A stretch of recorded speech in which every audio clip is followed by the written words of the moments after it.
Video ini akan digunakan sebagai UAS mata kuliah pasar dan lembaga keuangan. Perkenalkan, nama saya Dewi Permatasari. Ini saya akan membahas kegagalan sistemik industri asuransi Indonesia melalui kasus Jiwasraya dan One Arta Life, serta bagaimana seharusnya sikap masyarakat, perusahaan asuransi, dan pemerintah dalam hal ini OJK menyikapi kondisi ini.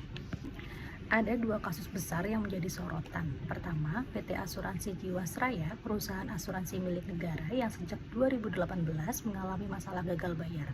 Ekuitasnya tercatat negatif 38,7 triliun akibat manajemen resiko dan investasi yang tidak dikelola secara baik dan secara hati-hati.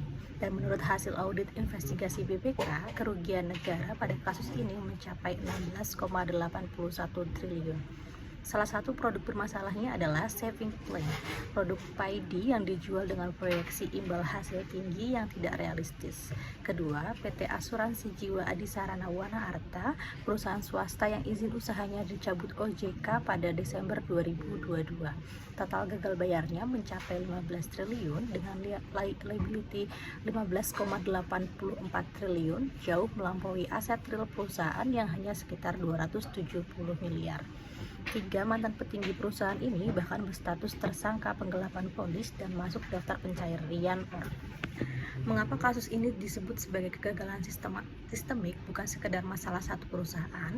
Karena pola yang sama juga terjadi di perusahaan lain, seperti AJB Bumi Putra dan Kresna Life. Artinya, ada persoalan struktural di balik semua kasus ini yang saya rangkum menjadi tiga akar masalah bersama. Pertama, tata kelola dan manajemen risiko yang lemah. Kedua, produk dan proyeksi imbal hasil yang tidak realistis. Dan ketiga, pengawasan yang reaktif. Dampak dari kegagalan ini sangat nyata bagi masyarakat. Ratusan ribu pemegang polis kehilangan akses ke dana yang sudah mereka setorkan bertahun-tahun, termasuk dana pensiun dan tabungan pendidikan anak. Proses pengembaliannya pun panjang.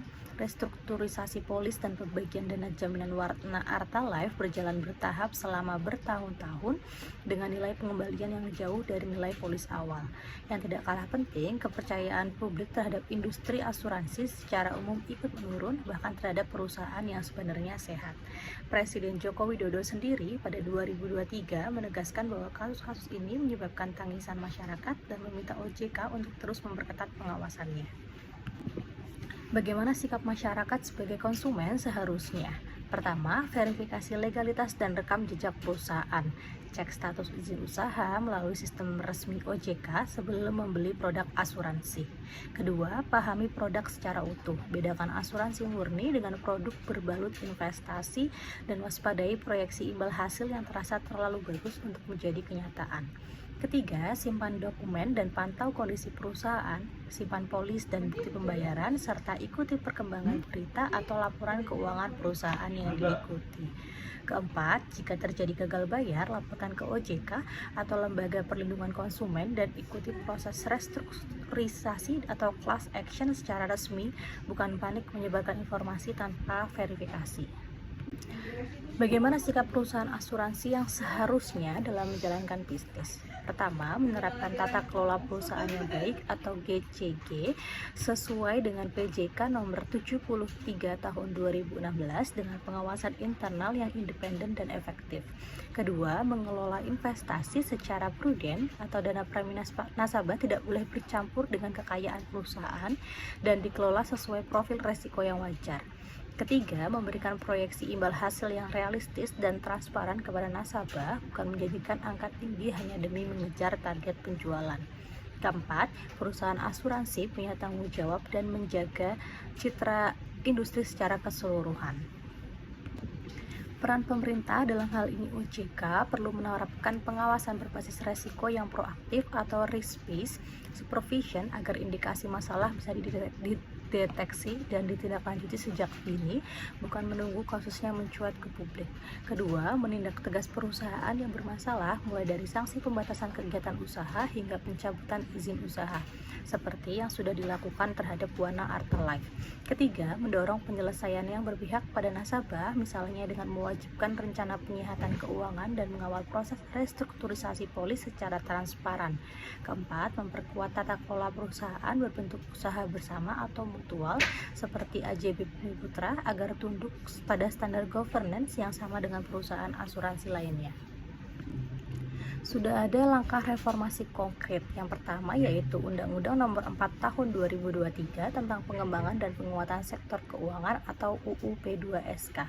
Sebelum reformasi ini, Indonesia belum memiliki lembaga penjaminan polis sehingga nasabah menanggung penuh resiko jika perusahaan gagal bayar. Pengawasannya pun cenderung reaktif dan tata kelola usaha bersama belum diatur secara ketat. Setelah UU P2SK ini disahkan, dibentuklah program penjaminan polis yang mekanismenya mirip dengan lembaga penjamin simpanan untuk perbankan. Jadi, dana nasabah punya perlindungan jika perusahaan asuransi gagal bayar. OJK juga berkomitmen menerapkan pengawasan berbasis resiko yang lebih proaktif serta memperkuat governance untuk perusahaan berbentuk usaha bersama.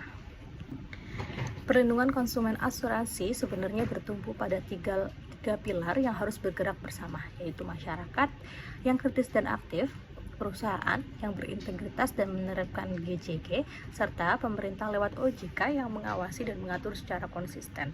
Kalau salah satu pilar ini lemah, resiko kegagalan sistemik yang terjadi pada Jiwasraya dan Wana Arta berpotensi terulang kembali.